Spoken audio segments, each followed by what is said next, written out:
dalam hal ini KBK berdoa menurut agama dan kepercayaan masing-masing. Doa dipersilakan.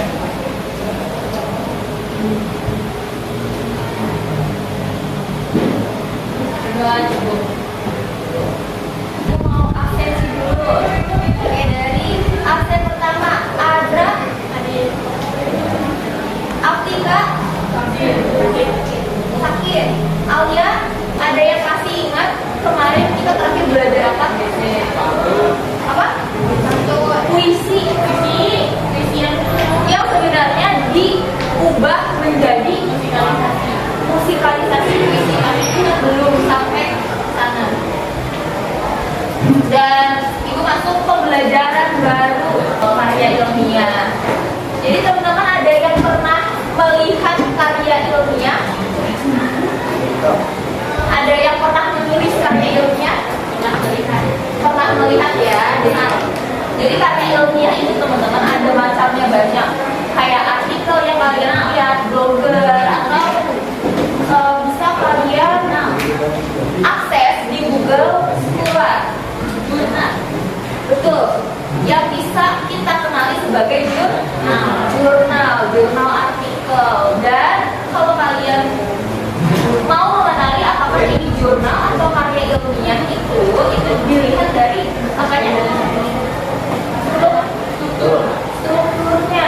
Ada yang tahu struktur karya ilmiah itu seperti apa?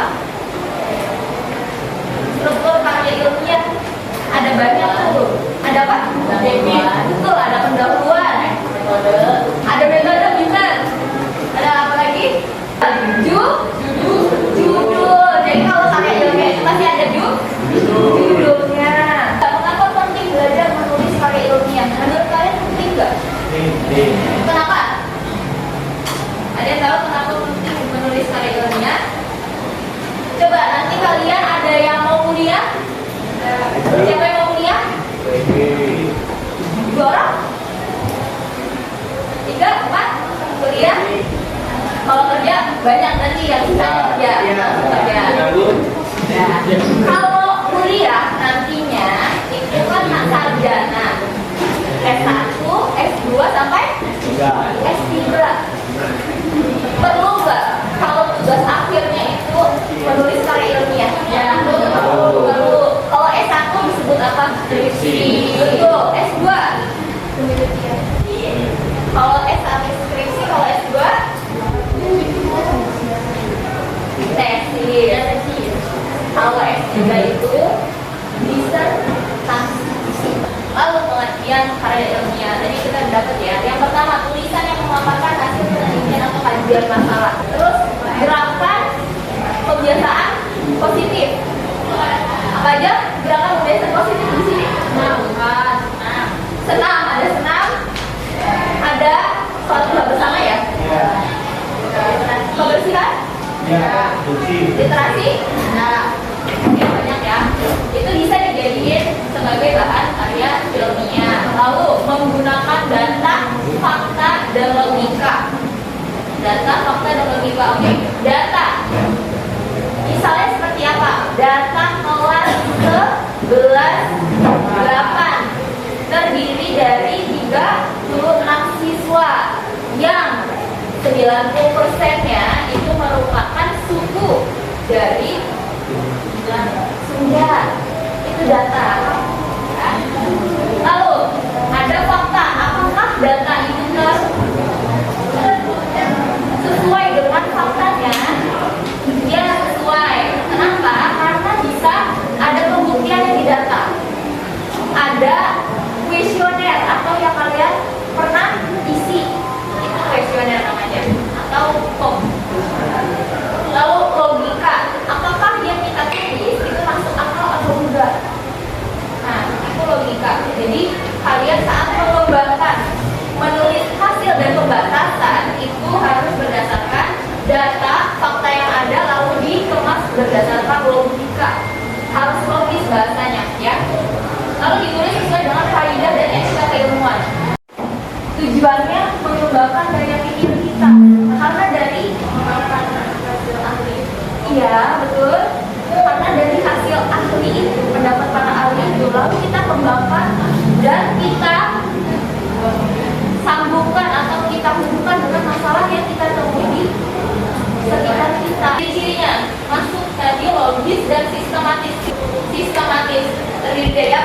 judul, abstrak, pendahuluan. Lalu ada pendahuluan itu terdiri dari 4 lagi. 4 lagi itu apa? Latar belakang, rumusan masalah seperti itu ya, sampai nantinya penutup. Itu sistematis. Berdasarkan fakta dan data, ya tadi udah bersifat objektif dan formal. Ya tadi udah objektif itu bersifat berdasarkan data yang ditemukan lalu menggunakan bahasa baku dan efektif. Baku itu apa? Ada yang tahu baku? Sesuai dengan KBBI, betul. Sesuai dengan KBBI, sebenarnya betul. Baku itu lebih ke bahasanya tidak rancu, tidak menimbulkan makna ganda. Jadi misalnya nggak ambigu. Nah, karya ilmiah itu tidak selalu serta-merta.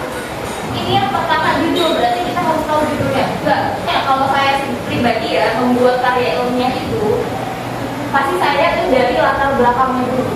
Saya buat bab satunya dulu. Kalau saya dulu skripsi, bab satunya dulu saya buat latar belakangnya apa. Latar belakang itu isinya masalahnya. Masalah itu apa? Lalu rumusan masalah yang isinya rumusan masalah itu pertanyaan-pertanyaan yang mengangkat masalah itu sendiri yang nantinya akan dijawab di hasil dan pembahasan. Lalu tujuan dari karya ilmiah itu apa yang ingin dicapai? Lalu manfaatnya untuk apa? Manfaatnya tadi bisa kalian pakai. Karya ilmiah itu manfaatnya untuk kelanjutan teoritis, landasan teoritis untuk adik-adik kalian. Lalu ada metode penelitian. Metode itu caranya bagaimana kalian menyusun karya ilmiah itu. Lalu hasil dan pembahasan ini itu jawaban dari rumusan masalah. Lalu penutup itu isinya kesimpulan dan saran. Jadi ada saran untuk para peneliti, para peneliti yang akan datang. Lalu daftar pustaka isinya apa? Referensi. Betul, referensi. Kita masuk ke kaidah pembahasaan. Kaidah pembahasaan itu bagaimana cara menulis karya ilmiah itu. Nah, menggunakan impersonal yang kata aku, kamu, dia, gue, lo itu nggak masuk dalam karya ilmiah karena bahasanya formal. Tuh. Jadi yang kita pakai adalah penulis atau peneliti. Lalu yang ketiga kalimat efektif dan bahasa denotatif. Nah, ibu mau bagi kalian menjadi kelompok. Betul, kelompok. Kita analisis karya ilmiah. Jadi ibu akan membagikan kalian contoh karya ilmiah atau jurnal yang ibu dapatkan. Ya nantinya kalian analisis strukturnya. Ya, itu kalian duduk secara berkelompok seperti itu ya sudah dibagikan. Oke, kita lagi. Satu, dua,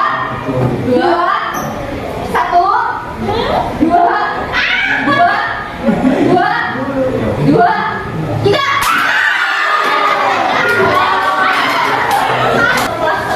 Setelah tarikan budaya kita, silakan dominan. Sudah ya? Aku coba, ibu mau tahu lagu daerah dari Sunda apa aja? Buku Ibulan, ada lagi? Manta dari Buku Ibulan, sama lagi dari mana ini? Masalahnya adalah panas hidung. Betul. 1, 2, 3, masanya kubur jauh di awang-awang. Berkencang nyam-nyam jauh dari kalimat. Suku naranggawas kejemah meluna-melun. Kakak mega badini bernatari nyuluru.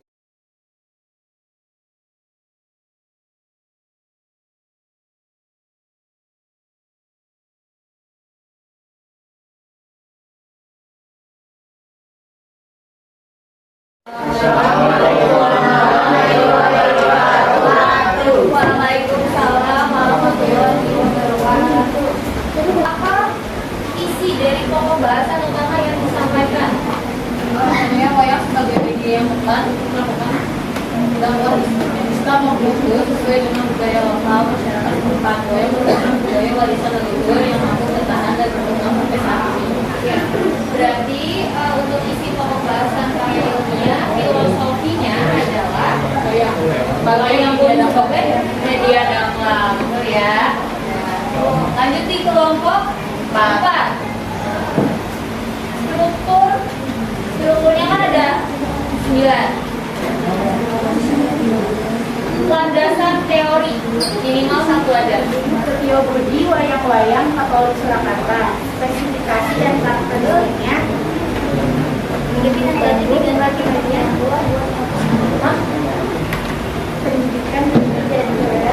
Jenderal Pendidikan Tinggi Departemen Nasional. Wadah secara etimologinya berasal dari kata fit, bahasa Sanskerta yang artinya mengetahui atau pengetahuan. Buddha adalah ilmu pengetahuan suci yang maha sempurna dan kekal abadi serta berasal dari yang widiwasa. Boleh kelompok 3 dulu dari isinya.